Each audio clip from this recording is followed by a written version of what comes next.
Back in the 70s, Zimbabwe was a bigger economy than South Korea.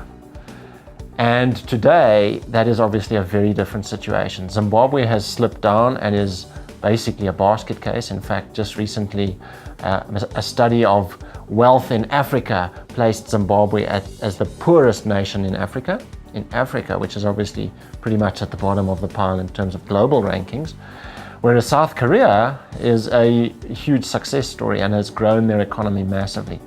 And it illustrates exactly the point about what is the reaction to a downgrade. So if you react by introducing pro-growth policies, you potentially go the South Korea route.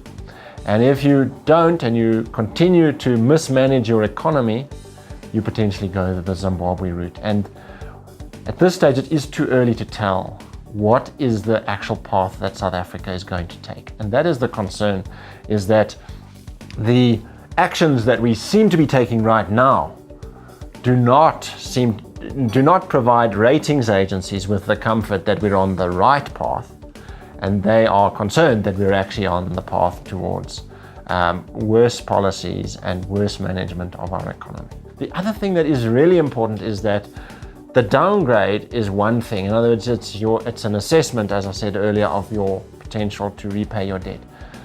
A much worse scenario is if we ever get to the point where we actually default.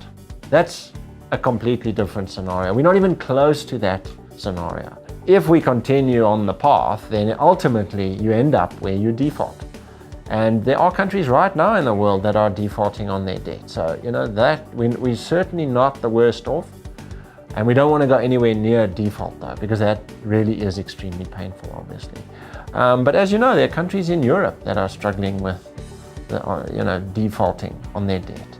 And yet we tend to think Europe is, this wonderfully managed economy, and that we can only dream of being in that sort of situation. And yet, potentially some of those countries are worse off than us. My sense of most people is that the downgrade has hit them quite hard. Harder than it possibly should have, because as I say, it's really just one credit rating or two credit rating agencies' assessments of us.